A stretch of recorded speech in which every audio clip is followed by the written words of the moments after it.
Assalamualaikum warahmatullahi wabarakatuh.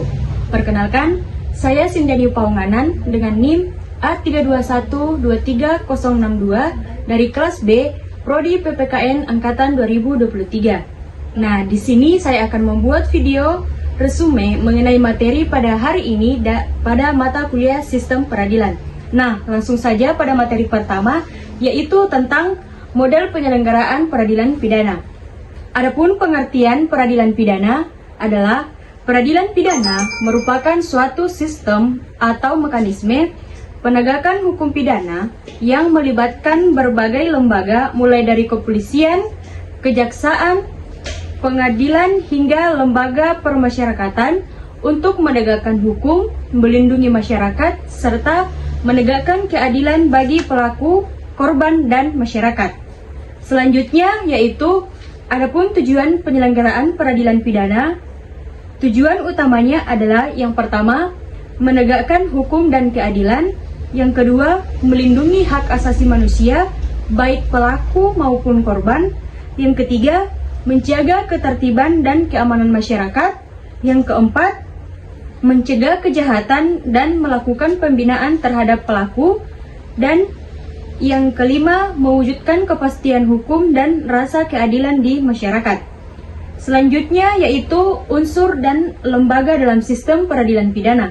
Yang pertama itu kepolisian atau Polri. Kepolisian merupakan lembaga pertama yang berperan dalam proses peradilan pidana. Tujuan utamanya adalah melakukan penyelidikan dan menyidik terhadap suatu tindak pidana. Yang kedua yaitu kejaksaan atau jaksa. Kejaksaan bertugas untuk melakukan penuntutan terhadap pelaku tindak pidana dan melaksanakan putusan pengadilan yang telah berkekuatan hukum tetap.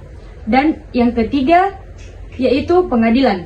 Pengadilan adalah lembaga yang berwenang memeriksa, mengadili, dan memutus perkara pidana.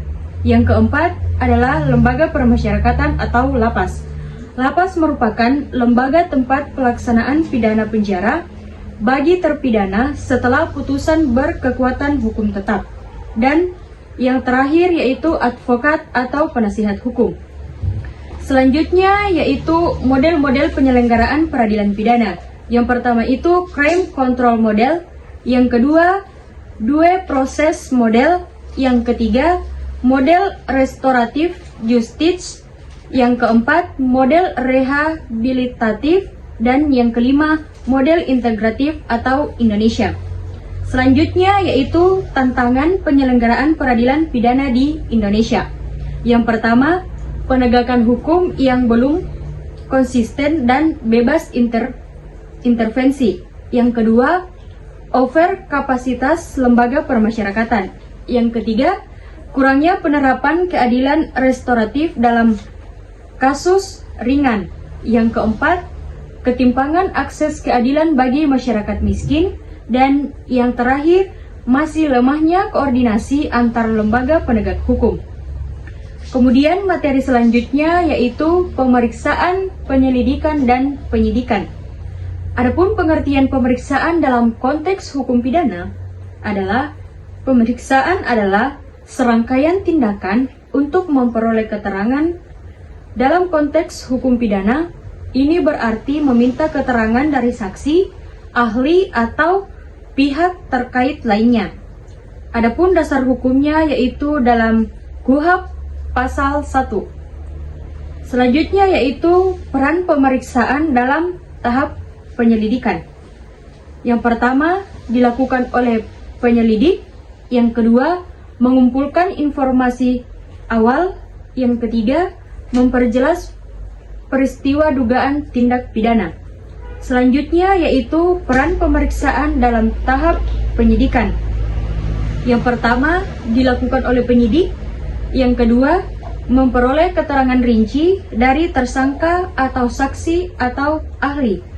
Dan yang ketiga, melengkapi berkas perkara dan memperkuat bukti. Selanjutnya yaitu pengertian penyelidikan. Penyelidikan adalah serangkaian tindakan penyelidik untuk mencari dan menemukan suatu peristiwa yang diduga sebagai tindak pidana guna menentukan dapat atau tidaknya dilakukan penyidikan menurut cara yang diatur dalam undang-undang ini. Selanjutnya yaitu tujuan utama penyelidikan. Yang pertama, menentukan apakah suatu peristiwa benar-benar tindak pidana. Yang kedua, menentukan cukup alasan untuk melanjutkan ke tahap penyidikan. Dan yang ketiga, mengumpulkan informasi awal untuk memperjelas dugaan tindak pidana. Selanjutnya yaitu tahapan pelaksanaan penyelidikan. Yang pertama, permulaan proses penyelidikan. Yang kedua, pencaharian dan penemuan peristiwa. Dan yang ketiga, penentuan kelanjutan kasus. Selanjutnya yaitu pengertian penyidikan.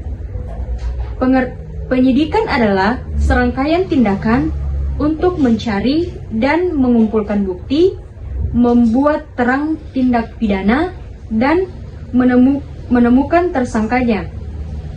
Selanjutnya yaitu tujuan utama. Yang pertama, mengumpulkan bukti. Yang kedua, membuat terang tindak pidana. Yang ketiga, menemukan tersangka.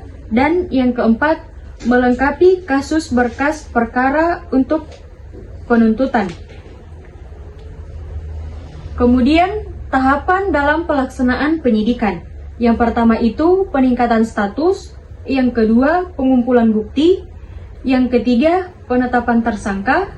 Yang keempat, penyelesaian berkas. Dan yang kelima, penyerahan berkas. Selanjutnya yaitu sistem peradilan pidana, yang dimana di dalamnya terdapat perkara, kepolisian, kejaksaan, hakim, dan LP. Di mana tujuannya adalah 1.